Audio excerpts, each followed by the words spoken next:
हर इंसान को, भले ही वो मर्द हो या औरत, लड़की हो या लड़का, उसे यही लगता है कि उसकी जो भी सोच है, उसके जो भी विचार हैं, उसकी जो भी पसंद नापसंद है, वो सिर्फ और सिर्फ उसी की है और किसी दूसरे का इससे कुछ भी लेना देना नहीं है। लेकिन ऐसा होता नहीं है। कोई और है जो पर्दे के पीछे बैठकर आपकी सोच को, आपके विचारों को और आपकी पसंद नापसंद को कंट्रोल करता है। और ये काम कैसे किया जाता है, इसी के बारे में मैं इस वीडियो में और आने वाले कुछ वीडियोस में बात करूंगा। और आज मैं एग्जांपल लूंगा मिड 90s में आई हुई फिल्म दिल वाले दुल्हनिया ले जाएंगे उसका, कि कैसे उस फिल्म के ज़रिए पूरे समाज की सोच को बदलने का एक प्रयोग, एक एक्सपेरिमेंट किया गया जो काफ़ी हद तक कामयाब रहा।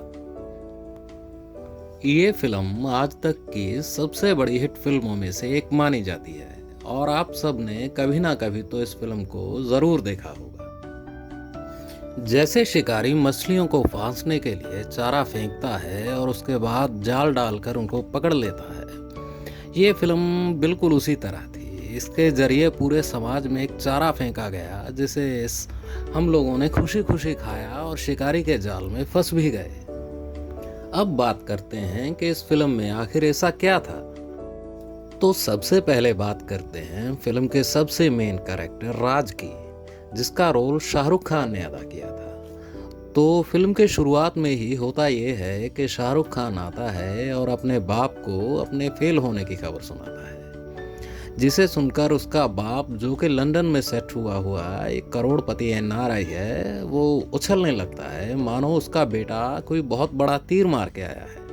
तो फिल्म के शुरुआत में ही ये एक बात तो स्पष्ट हो जाती है कि फिल्म का हीरो जो है वो एक बहुत बड़े बाप का बेटा है, जिसका पढ़ाई लिखाई से या मेहनत मशक्कत से दूर दूर तक का कोई वास्ता नहीं है। तो अब जरा इस नए दौर के हीरो के बाप को 80s की फिल्मों के हीरो के उस बाप से कंपेयर करें जो एक मजदूर या किसान या फिर एक ईमानदार पुलिस अफसर होता था, जो समाज के दुश्मनों से लड़ते हुए अपनी जान दे देता था और बचपन में छोटे हीरो के साथ मिलके गाया करता था कि जिंदगी हर कदम एक नई जंग है, जीत जाएंगे हम तू अगर संग है।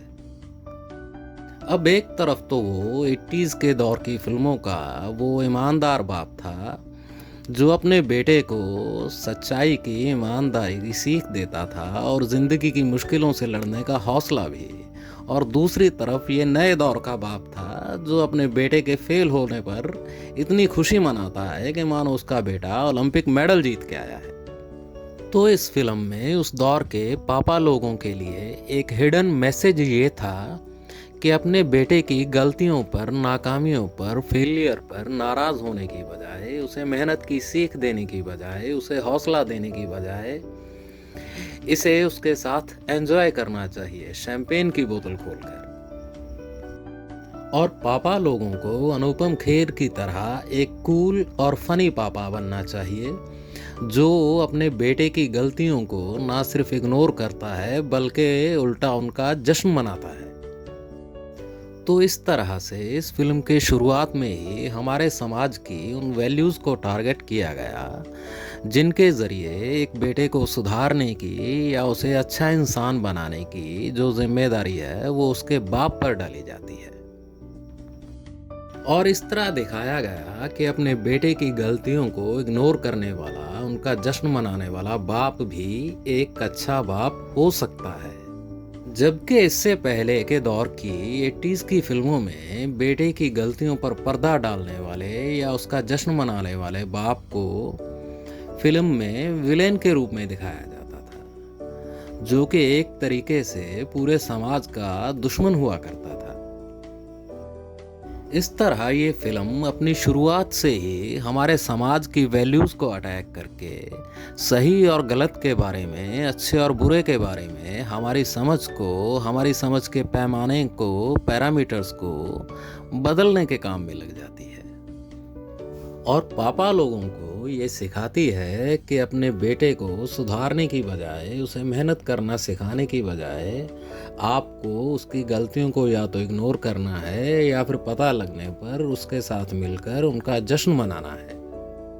और बच्चों को उनके हाल पर छोड़ देना चाहिए और जैसी ज़िंदगी वो जीना चाहते हैं उन्हें अपने हिसाब से वैसी ज़िंदगी जो है वो जीने देनी चाहिए। और यकीन मानिए कि मिड 90s के बाद ये ट्रेंड या ये चलन समाज में माँ बाप के बीच तेजी से फैला कि अब बच्चों की जो ज़िंदगी है वो उनकी अपनी है, वो कैसे जीते हैं इसमें हम दखलंदाजी नहीं करेंगे। और उस पे सितम ये कि उस टाइम के माँ बाप को लगता था कि हम प्रोग्रेसिव हैं, हम पढ़े लिखे हैं, इसीलिए हम अपने बच्चों को उनकी ज़िंदगी अपने हिसाब से जीने की छूट दे रहे हैं। लेकिन भैया ऐसा था नहीं। बच्चों के बारे में इस नई किस्म की सोच को माँ बाप के दिमाग के अंदर डालने के लिए एक किस्म का माहौल तैयार किया गया था और इसमें DDLJ जैसी फिल्मों की बहुत बड़ी भूमिका थी, जिनके द्वारा बच्चों के पालन पोषण और उन्हें अच्छा इंसान बनाने के बारे में हमारे समाज में जो सदियों से चली आ रही समझ थी उसको बदल के रख दिया गया। तो इस फिल्म में पहला अटैक जो था वो बाप और बेटे के रिश्तों को लेकर था, जिसमें मेहनत और जिम्मेवारी को साइड में करके बाप और बेटे को इकट्ठे शैंपेन खोलने के लिए या फिर इकट्ठे बैठकर दारू पीने के लिए उकसाया गया, जिसे बाद में लोगों ने अपनी सोच या अपना फैसला मानकर नॉर्मलाइज कर लिया और समाज में बाप और बेटे का इकट्ठा बैठकर शराब पीना जो है वो आम बात हो गई, एक ट्रेंड बन गया। इस तरह एक बीमारी जो पहले समाज के सबसे अमीर लोगों में हुआ करती थी, बाप और बेटे के इकट्ठे बैठकर दारू पीने की, उसे समाज में आम लोगों तक पहुंचा दिया गया और इस बात को बहुत ही नॉर्मल बात बना दिया गया। तो ये बात थी कि कैसे इस फिल्म के द्वारा बाप और बेटे के रिश्तों को बदला गया। पापा लोगों की जो पहले एक सोच हुआ करती थी अपने बेटे को एक मेहनती और जिम्मेदार इंसान बनाने की, कैसे उस सोच को टारगेट करके एक नई तरह की जो सीख है वो पापा लोगों को दी गई। अब नौजवान लड़के लड़कियों को इस फिल्म ने क्या नए आइडियाज़ दिए, क्या नई वैल्यूज़ दी, जिन्हें बाद में उन्होंने अपने फैसले और अपनी सोच मानकर अपने जीवन में अपना लिया, अडॉप्ट कर लिया, उसके बारे में बात अगले वीडियोस में। तब तक के लिए इस वीडियो को लाइक करें, शेयर करें और चैनल को सब्सक्राइब ज़रूर करें।